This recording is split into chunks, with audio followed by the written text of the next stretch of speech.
我们出发喽，出发回家喽。你舍得不？你哭不哭？不哭啊，不哭就好哈。笑一下，笑一下。走喽！拜拜，拜拜。呀，看到那个的呀，看到贵个这个，我问你我带带的我带的是那个十几号几个人都行，不要，就是带的一个你行。我们马上都快要上高速了，我老妈打电话说，昨天晚上连夜杀的鸡，2只鸡还没拿走，又给我们把鸡送来了。现在我们走的是杭绿高速，然后这旁边好多垃圾啊，可见年前的时候堵车肯定堵得不得了的凶，然后山上还有积雪都还没有化。从江西那边我们过来的话，那边20多度。开了3个多小时，已经到湖南的园林服务区了。休整一下，小孩子吃点东西，我们也吃点东西。老板的话，他就买了一个这样子的烧饼吃，10块钱一个。我和大儿子2个就点了这2碗面啊，1碗鸡蛋面，1碗牛肉面。这一碗鸡蛋面的话是20块钱，看样子都不好吃。这一碗牛肉面的话25块钱，然后还是有那么几坨牛肉哈。刚刚吃了一口啊，真的是巨难吃。以前在重庆服务区那边吃的这些面条的话，都还可以。这家伙看着你们吃，他也想吃。这位小朋友的话，可能是饿了。幸好没有点3碗哈，我吃了几口，让老板吃一下，看味道好不好。我尝一下，又寒又有科技，还没有我妈弄的好吃。再带刘浩宇来看一看其他他还有没有什么想吃的。刚刚那个面确实我看他也没吃多少，给他买了一份薯条15块钱，他比较喜欢吃这一些快餐类的。这个园林服务区的东西不好吃哈，它不像长沙那边的服务区都是肯德基啊、舒逸烧仙草、什么振兴鸡排，以及一些那些快餐的连锁店。价格虽然说比下面贵一点，但是吃起来放心，味道呢也没有什么毛病。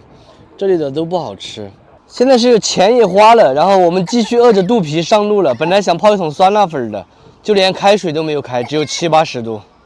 继续出发了，已经到矮寨大桥了哈。每年经过这个矮寨大桥的时候，都感觉特别的记忆犹新，尤其是在第1年的时候，我们那个时候还停车下来看了一下。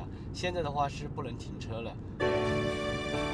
吹吧吹吧，让风吹吧，路太远，迎着风，迎着漫长的归途往前走。开了4个小时，已经快到重庆主城了。现在我们在这个大关服务区准备吃晚饭，7点半，比去年的话还要早1个小时。今年出发比去年晚半个小时，但是今年的路况特别好啊，一次都没有堵。今天一天没有吃肉了，看见这个肉真的特别的想吃。小孩子吃的是油炸鸡翅，这2兄弟已经吃起了，还点了2碗焯水，我和我儿子1人1碗，老板他不吃。老板就买了一个玉米，他说他等一下吃酸辣粉。老板说买一点这个小罗鲁鹅来吃，以前在荣昌走高速的时候基本上都会买。会慢慢长大，在日月星辰下，偶尔和草木说话。儿子长大了，牙齿越长越多，什么都可以啃了。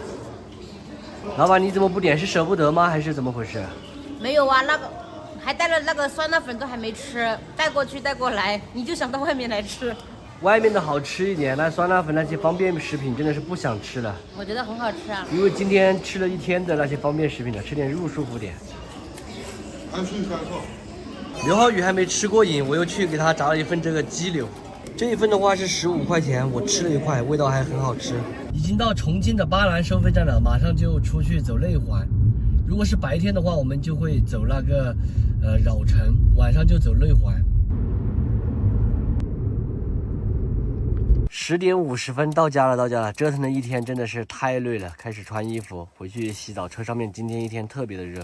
熊二，笑一个。走到半路，我妈给我打电话说这个鸡蛋里面放了红包。